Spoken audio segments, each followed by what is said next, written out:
James and Oliver Phelps, star of the Harry Potter films, return as hosts for Harry Potter Wizards of Baking on Food Network. Thank you both so much for your time today. Awesome. Thanks for having us. We went through season number one. We loved it. Season number two, bigger than better, or bigger than ever.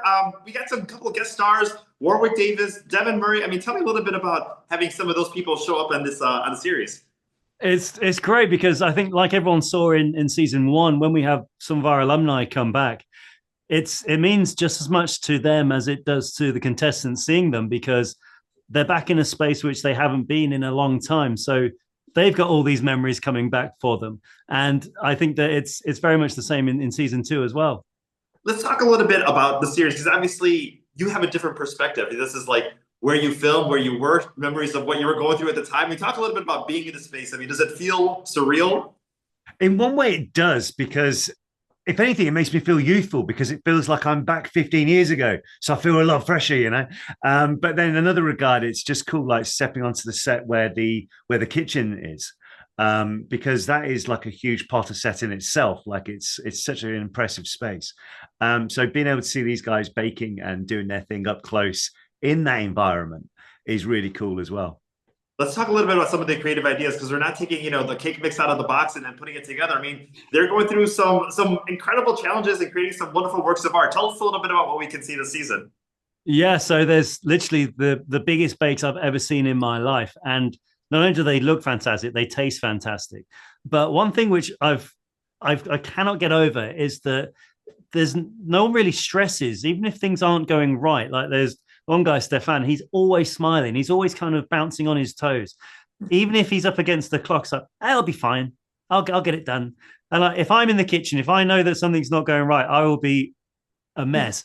So I think seeing that, and that's just what makes them as professional as they are, is that they know what they're doing, and equally they know what they're doing is some of the best things in the world, which is great. And I know that that comes across on the show. And let's talk a little bit about the contestants that are coming into the series because obviously you have your frame of mind and we have Carla Hall who was part of and the judges that were part of the first season, but to see their first initial reaction when they open up the doors and they get to see this and they get to see what they're making. I mean, what does it look like from their eyes? I think it's just like all of us, really. You see it and you're like, wow, this is, because we see it coming together, but then when you see its final form and how it's all taken in.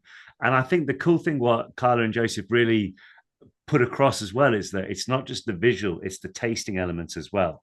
So they kind of see it visually and then they taste it and then they give their critique. So I'm just glad that our job is just to ask, well, what do you think about this, as opposed to giving any critique. Let's talk. I mean, obviously, we're in Halloween week right now. We're getting people are getting excited.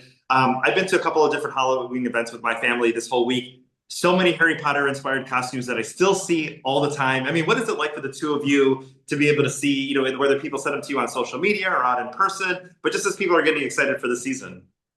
It's cool. I mean, it's something which we've been a part of, luckily, for a long time. But it just shows how much it means to people, and I think that that's why this show works so well, is because it's bringing a lot of people have a love for Harry Potter, and a lot of people have love for baking competitions as well. So merging the two, you don't necessarily need to be a huge fan of either, or you could be a huge fan of both and really enjoy it. So, like you say, it's seeing, especially this week when you've got all Halloween coming up.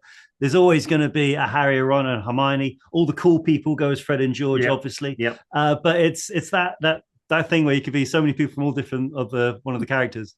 And especially too, with the costumes and with the show as well too, is that there's always those Easter eggs. There's people that want to know, like, have seen every movie, have read every page of every book, and they want to know those little tiny details. Tell us a little bit about some of those super fans, what they could experience on this season of the show.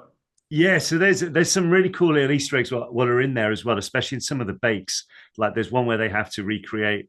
We're asking them to recreate certain creatures or props or anything from the show, and a life-size Dobby appears, and that is all edible, absolutely incredible. And that was the weird bit, was seeing this Dobby made out of cake.